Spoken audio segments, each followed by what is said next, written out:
So within a couple of days away for the season starting, and we've got another set of transfers we need to go through today. If you guys like what you see, please give the video a like. It does tremendously help. Let's aim for 15 likes in this video. That would be terrifically appreciative. Please subscribe if you haven't done, or if you're new around here, it does help the channel. And please share this channel to as many people as you can. But without any further ado, let's go and talk about some confirmed transfers since my last transfer show. And let's talk about some rumours that seem to be flying around in the past couple of days.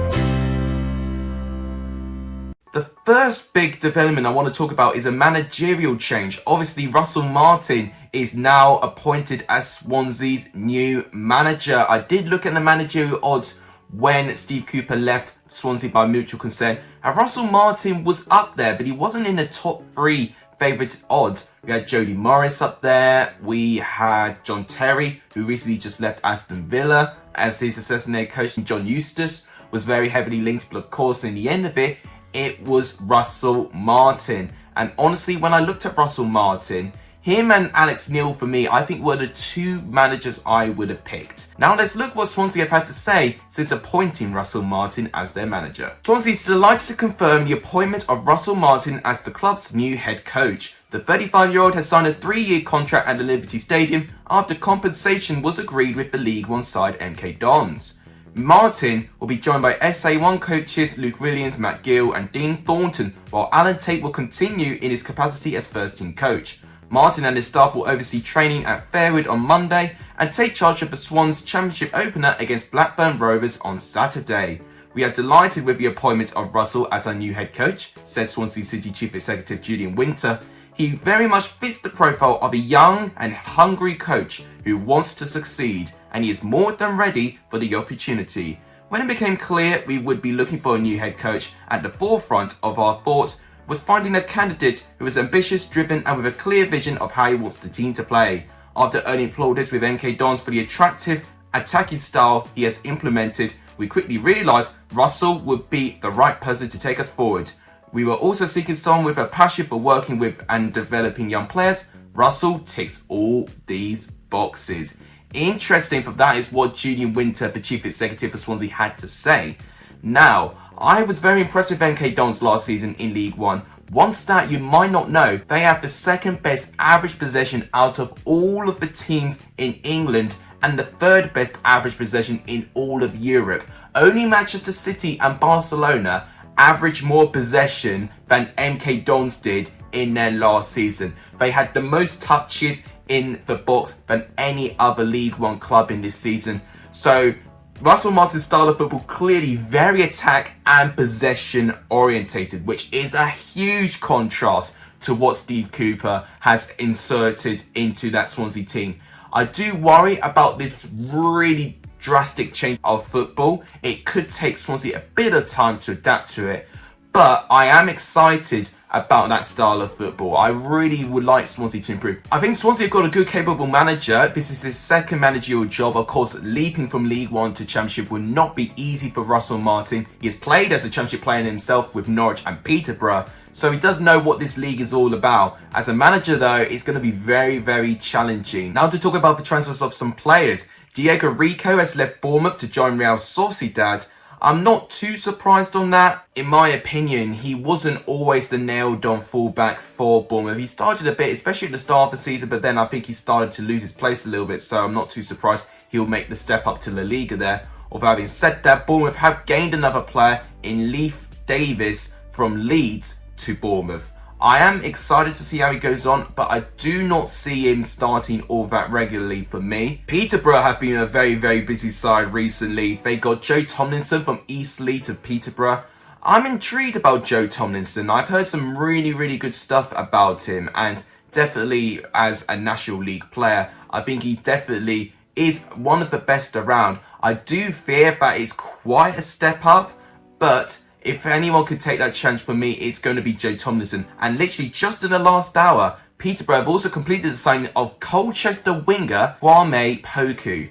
Now, I know a lot about this winger. I watched him a lot last season with Colchester, and Peterborough fans, to give me a view of what Poku can offer to you, he will give you a 10 out of 10 performance. He definitely is someone who works hard, very, very competitive, 19 years of age, always fights for every single performance. One thing I do feel with Poku in terms of his winger position, he doesn't create too many goals. He can create plenty of chances, but in terms of him scoring individual goals, he's struggled with that. In his 80 plus appearances with Colchester, he's only scored 6 goals. But his best performance for me was when he scored for 2 goals. In fact, his final 2 goals now for Colchester against Carlisle United when we beat them 3-0 last year, which was a very important result for Colchester by that time. But Poku could definitely be one of the most promising young players in the Championship. Barnsley have been a team that have also been very busy. They've made 3 transfers recently. Obi Ola is the first one I'm going to talk about from Standard Liège to Barnsley. Don't know too much about him. They've also made the signing of Josh Benson from Burnley to Barnsley. One player for Burnley that just wasn't getting enough opportunities, so I have no doubt that Barnsley will give him more opportunities. And the final transfer they made literally in the past couple of hours alongside with Kwame Poku for Peterborough, they have made the signing of Aaron Leia Iskea from Toulouse to Barnsley. Now, Iskea as a player, I have seen a bit. He has doubled in between Belgium and France. He has spent his recent footballing career in France with Toulouse. He hasn't done too well though. He had a really good start, but then his form dipped. Then he joined SC Metz, where once again he had a promising start, but his form dipped. I think what could really happen if he gets given an opportunity for Barnsley, he could start well. They just need to find a way for Iskea to perform consistently, because there's a current trend that he starts well, but then he kind of gets lost in the wilderness a little bit. Huddersfield made the recent signing of Daniel Sinai from Norwich. It is a loan deal, and I think it's a pretty good deal for Huddersfield Town, I'm not going to lie. I think it's a promising move, but one move I think is also quite promising is the appointment of Tom Lees. He has left Sheffield Wednesday to join Huddersfield Town. Pretty much close to confirmed by now. He was in the stands watching Huddersfield beat his now former side Sheffield Wednesday on penalties in the Carabao Cup first round yesterday. There's been a couple of League One clubs who've been doing some great transfers recently. Lewis Wing has left Middlesbrough to join Sheffield Wednesday. An unbelievable transfer for Sheffield Wednesday for me. And in that same day, they got Peacock Farrell from Burnley as well. So whilst Sheffield Wednesday unfortunately lost against Huddersfield in the Carabao Cup, they made 2 fantastic signings which I think would definitely help Sheffield Wednesday in their League One season. But the signing that really caught my eye was Ipswich Town getting Connor Chaplin. Now, Ipswich has made so many signings, and I do fear that maybe it will take them a little bit of time to gel. They didn't look too great against Millwall in their last pre-season game. But getting someone like Connor Chaplin in, who had literally 2 seasons ago, he was Player of the Month, and he was one of the best upcoming strikers in the Championship. He's now not really been featured too much for Barnsley, especially when the likes of Dal DK came in and kind of took his place for Barnsley. He's now left to join Ipswich, where I think he'll definitely get more of an opportunity, and I'm really excited to see how Ipswich will use him. Another League One transfer that really caught my eye as well was Sam Vokes. He has left Stoke to join Wycombe Wanderers. So 2 of the recently relegated teams of Wycombe and Sheffield Wednesday making some really good signings in my opinion, and I think Sam Vokes would be a really good signing for Wycombe Wanderers. And what this means, it does open the striker option for Stoke City, and I'm going to be talking about that striker's position in my rumours section very soon. Only a handful of transfers left. We've got Matthias Sadkic, who's left Wolves to join Birmingham on a loan deal. I think that's a good signing for Birmingham. Another transfer, Hakeem Adelekun, has left Bristol City to join Lincoln. That was a bit of a shame. I wanted to see Adelekun, and it's really frustrating because I think he just gets loaned way too much, and Bristol City just cannot offer him enough space.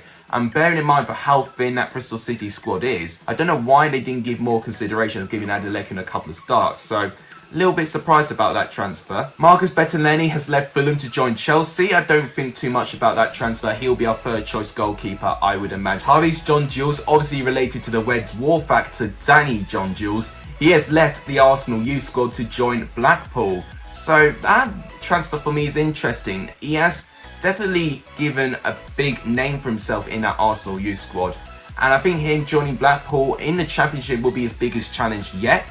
and I hope he gets some consistent minutes. And I think with a side like Blackpool, I feel that they'll definitely be more of a side that can definitely give him that opportunity, and I'm really intrigued to see how he gets on. And the final transfer I want to talk about is Ian Maatsen leaving Chelsea to join Coventry, and I do believe that is a loan deal also. Now, Coventry's squad is a bit on the thin side as well, but I think that transfer, and what I can say, seeing him briefly with Chelsea, he's someone where you do need to give him consistent game time. And I think if you do persevere, if you trust him, he'll eventually perform for you.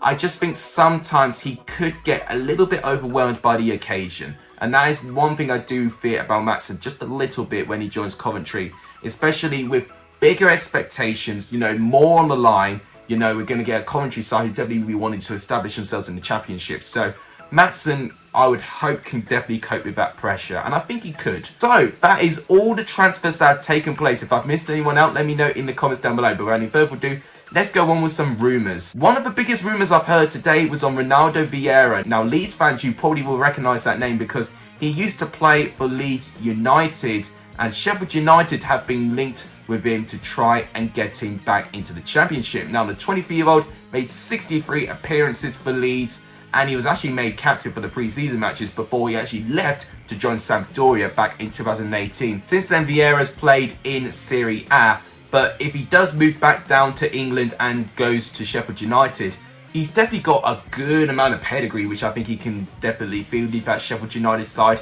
and definitely with him being one of the favourites to get promoted. I can see the appeal of Vieira potentially wanting to go back to England. This is not a transfer, but this is recent news on Derby County's situation. Now, Wayne Rooney has said that he is feeling a bit more confident that Derby will get some players signed before the start of the season. Potentially after this video comes out, maybe even the day after this video comes out, we'll see some Derby making some transfers. EFL have granted Derby permission to sign out of contract players only. So that is the only sort of players that Derby are going to be allowed to have. I mean, they've only got 13 senior players in that squad, so they definitely need to make a signing, with a couple of them being injured. I mean, including one being injured by Wayne Rooney himself. You know, they definitely need transfers in.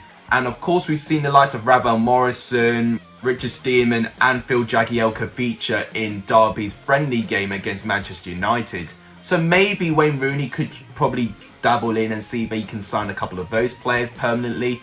Obviously, some other out-of-contract players like Sam Baldock and Solia Luco could potentially be some other players that Derby could go for as well. It's going to be interesting to see who Derby go for. That is all I'm going to say. But if anyone needs transfers quickly, it is Derby County. One of the intriguing rumours I've heard today was on Josh Lawrence. Now, it looks like Nottingham Forest are linked with signing the talented Reading midfielder. Now, Reading themselves are in a bit of a sticky situation as well. They can't sign players. Their squad is very, very thin. Likewise to Derby, they have a transfer embargo, also with a couple of injuries as well to their name. And the last thing they'd want now is to lose Josh Lawrence after recently losing Omar Richards and also Michael Elise. So Reading have got to be very careful about how they approach this.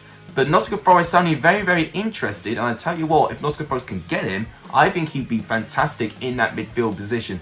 And one rumour I think could definitely be linked with that is due to the fact that Brentford will not stop leaving Nottingham Forest alone by the interest of Brennan Johnson. Now, it looks like that they are going to improve their money deal. So I think those two rumours kind of coincide with what's been going on in terms of Nottingham Forest's midfield position. It's a very important position for that Nottingham Forest squad. Going back to Nottingham Forest, they could be linked with James Garner again, because it looks like Man United are going to prepare to let James Garner go. He was featured in their friendly games against Queen's Park Rangers and Derby, but it does look like Man United may not have a place for him in the squad, so they could loan him back to the Championship. I know Sheffield United and Nottingham Forest are the two teams keeping a very close eye on him, but also potentially some Premier League sides are interested as well. Brighton and Norwich, I've heard, were interested, and I think Rangers in Scotland as well have been interested with James Garner as well. So if Man United do let him go, James Garner has got a healthy amount of interest. I alluded when I talked about Sam Vokes leaving that there's now a striker's position available.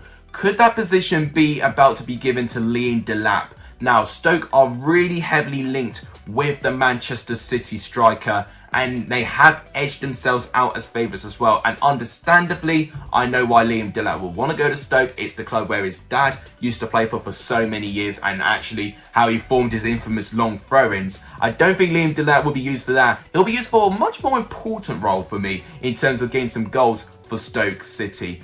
Now, he hasn't played too many senior appearances for Manchester City, but he has been featured, especially at a couple of Carabao Cup games, and has been rather promising for what I've seen for Liam Dillard.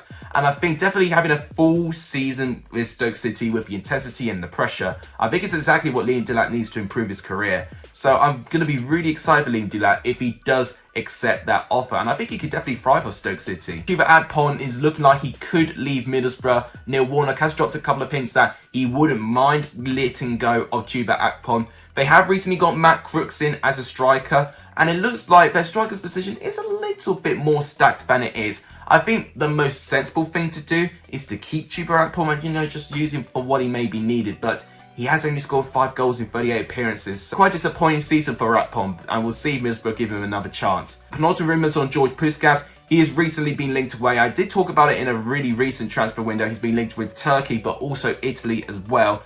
And alluding back to Reading, they cannot afford to lose too many more players. They've already let so many of their players go. And because they're under this embargo, they cannot get players in. Slowly but surely, their depth is going to be completely picked apart. And Panavic is going to find it really, really difficult to get this side ticking for the start of the season. The final rumour is on Harvey Elliott. Now, I definitely talked about this rumour very recently as well, but Sheffield United have really stepped up their approach to try and get Harvey Elliott into the club. I'll go as far to say, if Sheffield United can get Harvey Elliott, then I think they would almost be nailed on promotion candidates for me. And this is going to be a really nervy week this week. Of course, I'm going to make my table predictions in the next couple of days, and I am honestly so nervous about making them. So these transfers could honestly make literally the slightest of difference of my thought process. So it's going to be interesting to see what happens in the next couple of days. But that wraps up all of my rumours today and the Transfer Show 11th edition. If you guys enjoyed this video, please give it a like. It does really help the channel. Please subscribe if you haven't done. It does really help, and please share this channel to as many people as you can. It really helps the channel. But thank you guys so much for watching. You guys are legendary for the end of this video. And as always, I'll see you guys very soon. Take care.